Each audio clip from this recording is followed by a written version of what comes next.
Welcome to our inaugural virtual visual episode of What's the Biggs Idea? We're coming to you live from Washington, D.C. I'm Andy Biggs.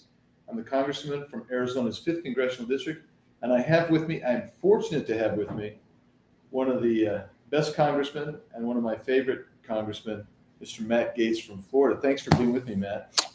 Great to be with you, and we've had quite the day. Yeah, we really have. Yeah.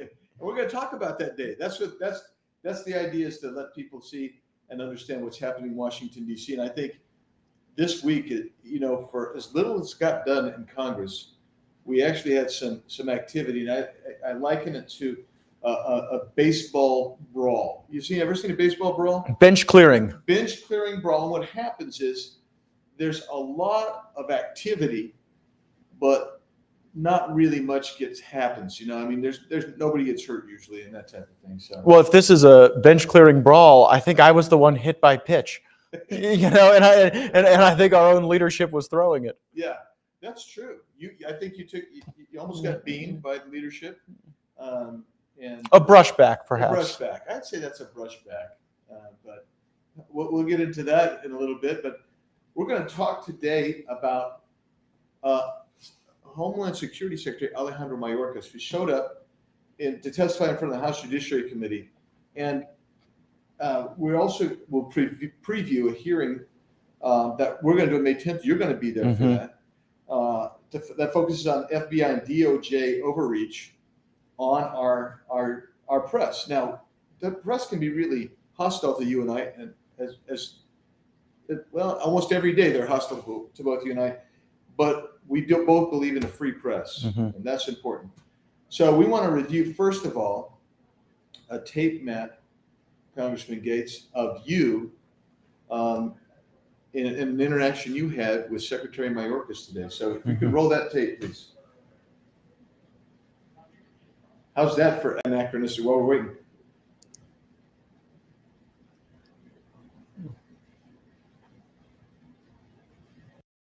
Encountered your CBP agents, and those folks have been released into the country. Like, some of those people are going to commit crimes, aren't they? Congressman, may I have a moment to answer your questions? Will some of the 800,000 commit crimes, yes or no? Undoubtedly. Undoubtedly. Yeah, so Matt, here's a guy, he wants to qualify every answer, but I loved the point you were making. Tell everybody what you're doing.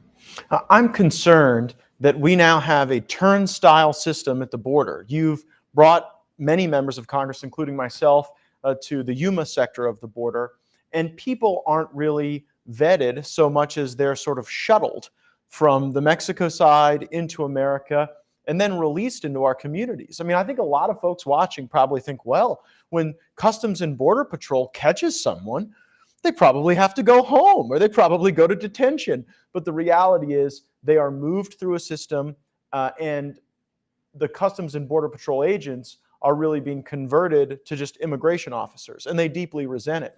So the point I was trying to make with Secretary Mayorkas is that as 800,000 people move through the custody of the Department of Homeland Security and go out and commit crimes, he's willing to accept the victims as collateral damage.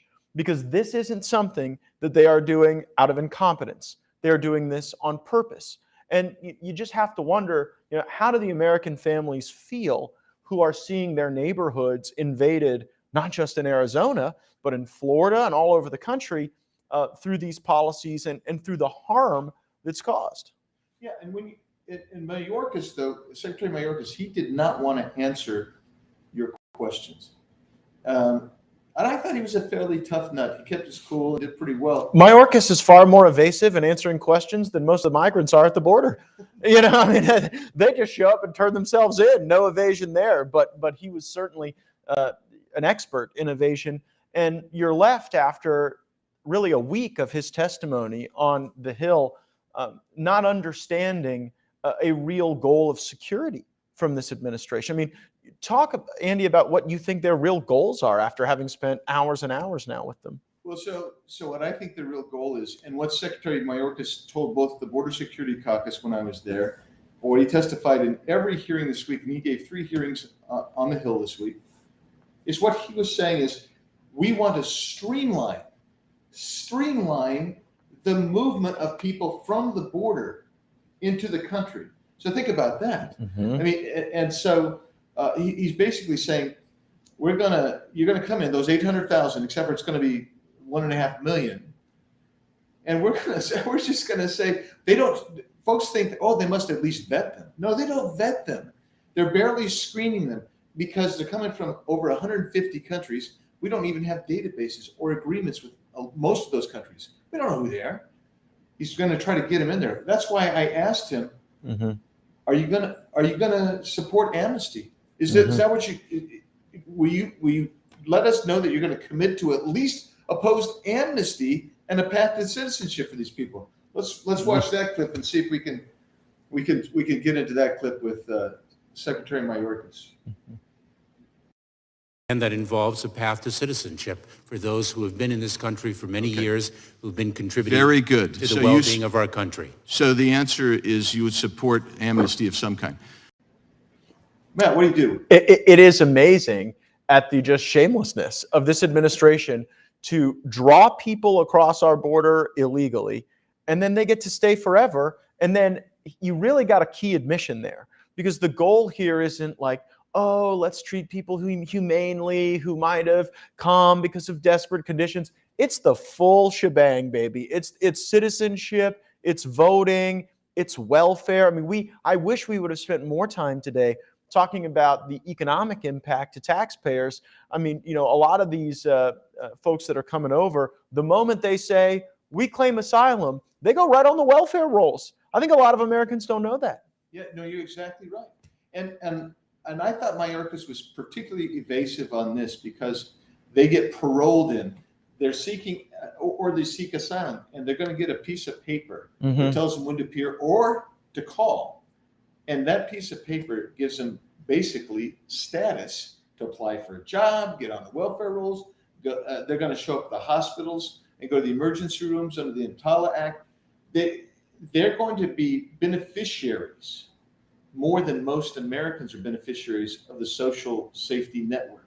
Well, and while we were asking those questions, what was amazing is that the Democrats on the committee were saying, why isn't this line moving faster? Exactly. Why aren't you approving more people who are not in our country legally to work and to be able to utilize government resources? And so it was almost like 2 hearings were occurring at the same time, but regarding very, very different subjects and very different goals. And the Democrats, I think, exposed themselves not for seeking reasonable solutions to secure the border, but just to accelerate the pipeline.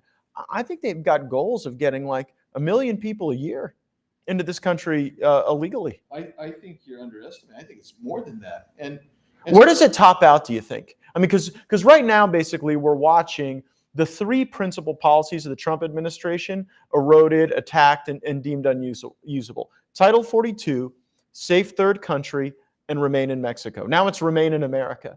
So, I mean, what do you think is the monthly kind of upper end of what this thing could really be? Because we know they're planning for 18,000 a month. Yeah, and I think that's the floor, not the ceiling. Wow. So and the reason I say that is several polls recently have shown in our own hemisphere, it's between 30 and 50 million people who want to immigrate to the United States. And around the world, it's literally hundreds of millions. And so we won't be America anymore if that No, you happens. won't be We'll be something else. Well, you're going to be an authoritarian socialist state because you cannot. I mean, Mayorkas said today, told me that they've taken out the word assimilate. We used to pace it, and that's why we allow 1.2 to 2 million people a year legally in, so they could assimilate, become part of America, the fabric of America. They've taken out assimilate. That is not a goal of American immigration policy. So one thing you said that I thought was really great is you talked about the morale on the border and also the disgust. You were down there just a few weeks ago. I was down there just a few weeks ago. The morale is low, but what are the Border Patrol agents telling you about their feelings about their own leadership? They have no confidence in this administration. and they feel disrespected. And I think it's particularly problematic because they actually remember what it was like to be appreciated and to be valued and to be supported and to be listened to. Remember, President Trump just didn't come in on day one and say, this is how it's going to go from now on. He got feedback about what type of physical barriers would be important, what type of asylum reforms would deter the caravans and the cartels in the first place, so they wouldn't even get to the wall. And so we went from this zenith of productivity and problem solving to demonizing our Customs and Border Patrol. And we heard reports of Customs and Border Patrol agents turning their back on Ali Mayorkas when he went to the border. Let's watch that clip. I don't buy the theory that you don't know how to do this. I think you're actually a highly competent dude. But the reality is your plan is to bring these people in and to send the message to the smugglers and the criminals that they will never have to leave. That's why your workforce turns their back on you. And you have tools that you could use to deport these people. I call that a pretty solid Pinata hit with that comment. Well, we don't want the American people to think that this is an unsolvable problem. Right. You know, that is a key theme that we have to crystallize, because as many expect Republicans to go in the majority, you and I likely having leadership roles within the Judiciary Committee to try to force policy changes. You know, we think that we can unite Republicans around some demands on the border. And if we lose the argument that it just can't be done, it's unsolvable, then we will be unsuccessful in that. So we've got to really lay the predicate in these hearings, in these investigations, that it is willful and deliberate dereliction of duty and dereliction of the oath of office. Yeah, I agree with you. And we've got about 10 minutes left, so I want to stay on this, but I want to digress for just a second about when we talked about a brushback pitch, because something you just said when you said we'll likely have leadership positions in the Judiciary Committee. That may be, but it also, we've seen two of our colleagues be removed from committees, and we had a little bit of a problem with some leaked tapes this week, some leaked audio this week of our own leader, and I'll just say what I got to say, and then I'm gonna ask you for your comment. I had a problem because Mr. McCarthy was recorded talking about scenarios, including asking the President Trump to resign, and this is in the first few days of the aftermath of January 6, 2021. We had rioting here, but he basically said there's no defense of what President Trump had done, and that you could do that. And then at the same time, you were specifically mentioned as maybe doing something illegal, even Violate the law. Because you were criticizing Liz Cheney. And well, I was describing Liz Cheney and Adam Kinzinger as two people that I believed were likely to join Democrats in an impeachment effort. You know, folks may not remember, after January 6th, things were moving real fast here in the Congress. With no hearings, with no anything, Nancy Pelosi was hell-bent to fast-track an impeachment. And I saw a cleavage of the Republican conference willing to go along with that. And I wanted the American people to know that that's what was coming. And Liz Cheney complained to our leader, Kevin McCarthy, and our whip, Steve Scalise, because she didn't want to be criticized. Now, I mean, we knew that we had to stand tough and protect President Trump from impeachment. They were trying to protect Liz Cheney from criticism. And the hilarious part is now they're being fed back their own words. There are going to be some tough times in divided government with the Biden regime. We may have to impeach Mayorkas. We may have to impeach Joe Biden and Kamala Harris. And if we're in that type of a crucible, we need leaders who see things clearly and who have values and who are in the fight to win. And what we saw from Kevin McCarthy and Steve Scalise is when the going got tough, they wanted to get going. They wanted Trump to get going. And it's comical to the point of absurd for Kevin McCarthy to say, oh, well, I was just going through scenarios.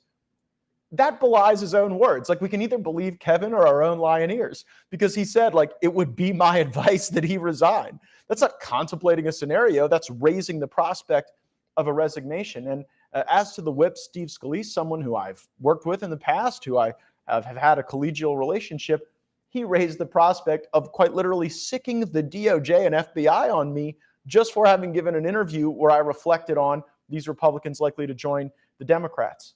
Andy, when someone accuses another person of a crime, they should be willing to identify what law was violated, what the factual basis is for that violation of law, and if they can't, they should be man enough to step up and admit it. Now, I called on Steve Scalise to say that he had no basis for that allegation against me, and that he knows today that there is no basis, and that what he said doesn't reflect his current thinking. And instead of doing that, Steve Scalise came out and said, well, Matt Gaetz wasn't charged with a crime, so maybe he didn't commit one. And that's absurd, and it's ludicrous.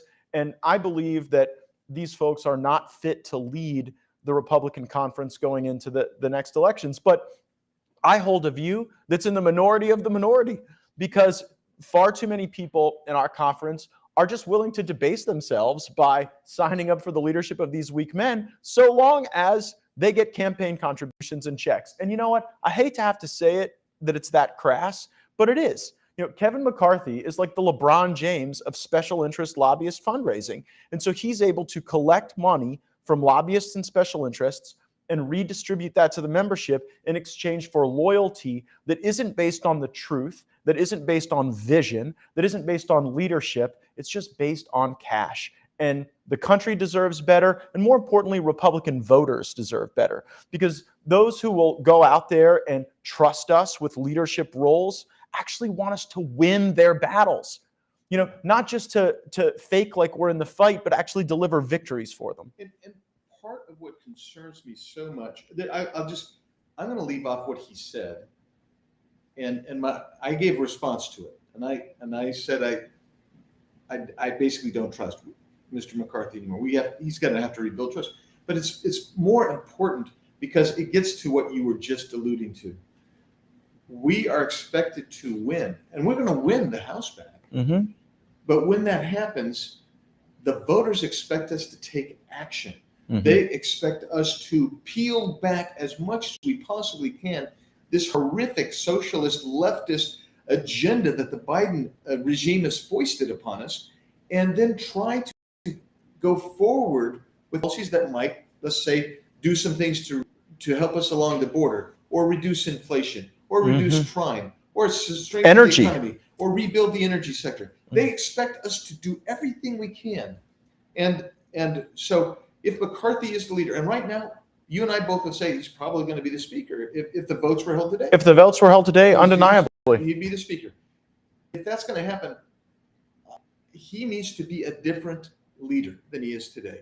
He needs to say, I'm going to be proactive, and I'm going to go after it. Now he's going to probably go after us, but the point is, he's got to be committed to take the action. And if that action is impeaching Secretary Mayorkas, Mm-hmm. we will do it constitutionally. We'll hold the hearings. We'll make sure all the ducks are in a row, because we can prove that case of high crimes and misdemeanors of Secretary Mayorkas, and we could do that. But he's going to have to do that, and he's going to have to take every leverage point, to whether it's the budget, must-pass bills, whatever, to fight back. And that's what I'm asking. Well, we'll get criticized for this discussion, and folks will say, well, Matt and Andy, you're just being divisive. You know, at an opportunity when Republicans should unify around their leadership, whoever they are, you're being critical. And that's how the Democrats really win. My belief is that the Democrats win when Republicans prevail in elections and then act like Democrats. Yeah, no, I think that's right. I mean, so it gets to my other thought on this was, we lost the trust of the American people in 2018. Mm-hmm. And why did we lose that? Because we failed to deliver in 2017. We did not repeal Obamacare. Mm-hmm. The only real measurable successful legislation we had was the tax break, which was fantastic. but everybody else wanted all this other set of things. One win in 2 years with unified Republican control of the Yes. government seems low. Shouldn't Yeah. we be more ambitious? Yeah, I mean, nobody was tired of winning. Right. You know, so they're going to expect us to win in 2022 and 2023 and 24 going forward. So we set it up in 2024 so that president can win.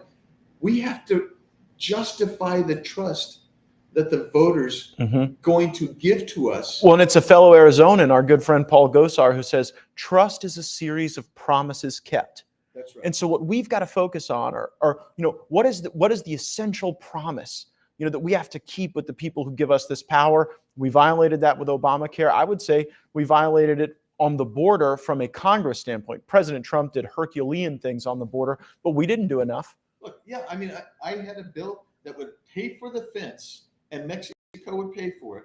And there was a way to do it. And our leadership assigned it to 7 committees. And that's only because there aren't more. Yeah, that's exactly right. They were thinking of creating new committees to assign your bill to so that it couldn't get to the light of day. And so my point is, and it's with you, is that I'm looking for us to see leadership here that will basically take the trust that we're given and build upon it. Be worthy of re-election, for Pete's sake. We weren't worthy of re-election. Isn't it obvious that the Congress's most talented and hardest working member is Jim Jordan? Yeah, I mean, really. And so I think we need that type of animating energy, right? I get asked all the time, as you and I have traveled in Arizona and Florida and other states, do we still have hope?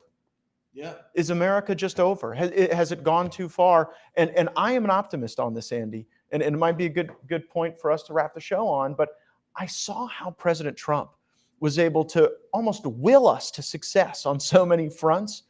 And we were in some real doldrums in the Obama years. And so I do believe that with energetic leadership, with true vision, rebuilding that trust and keeping promises, that we can turn this thing around and that America's best days are not behind us. Well, I think you're right. When I think of Jim, I always think of a comment that he frequently makes. He says, say what you do what you say. I mean, that's how you build trust. I mean, and so Paul's right, Paul Gosar's right, Jim Jordan's right. And I feel like too often we say we're going to do something and we don't do it.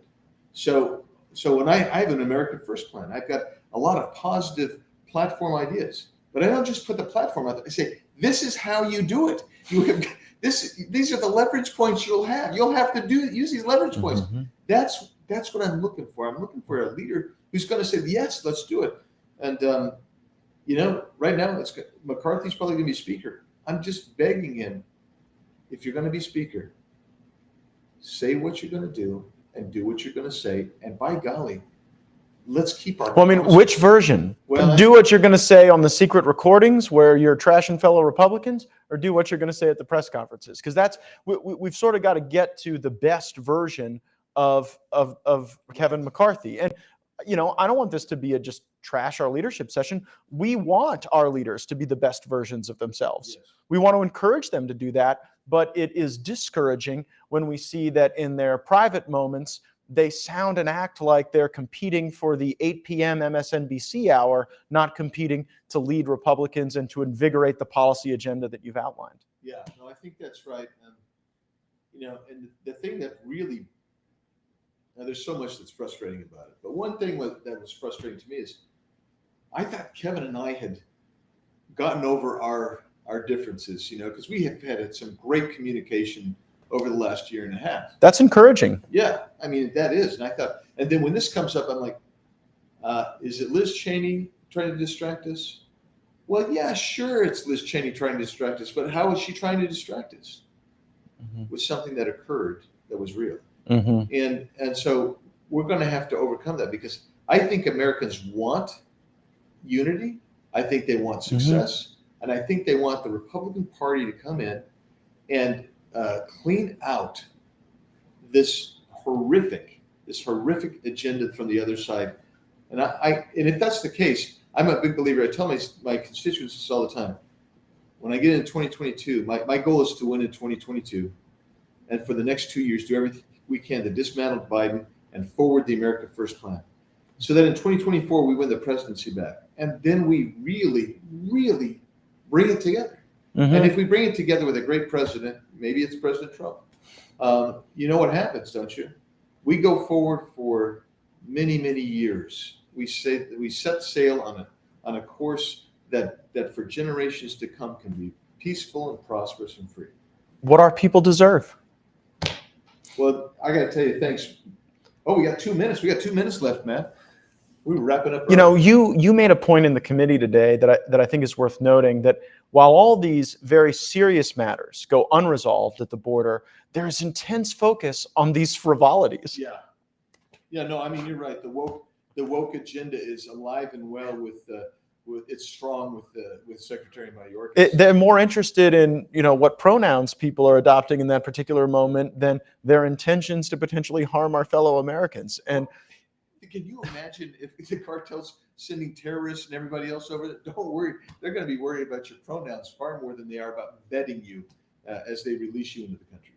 Marjorie Taylor Greene said that Biden was king of the cartels. And you see it where you live, and you've brought us in close coordination with a lot of local leaders who say, yeah, the Biden agenda is really got the benefit of a megaphone in the smugglers and in the thugs and in the criminals. And that's a pipeline that's very well developed that we got to take apart. Yeah, it is. And I think we can do that if we get the House and Senate back, because we could do it now, actually. Can you do it with just physical barrier, or do you have to have the asylum reform? You have to have the asylum reform. I actually have legislation that reforms asylum. Mm-hmm.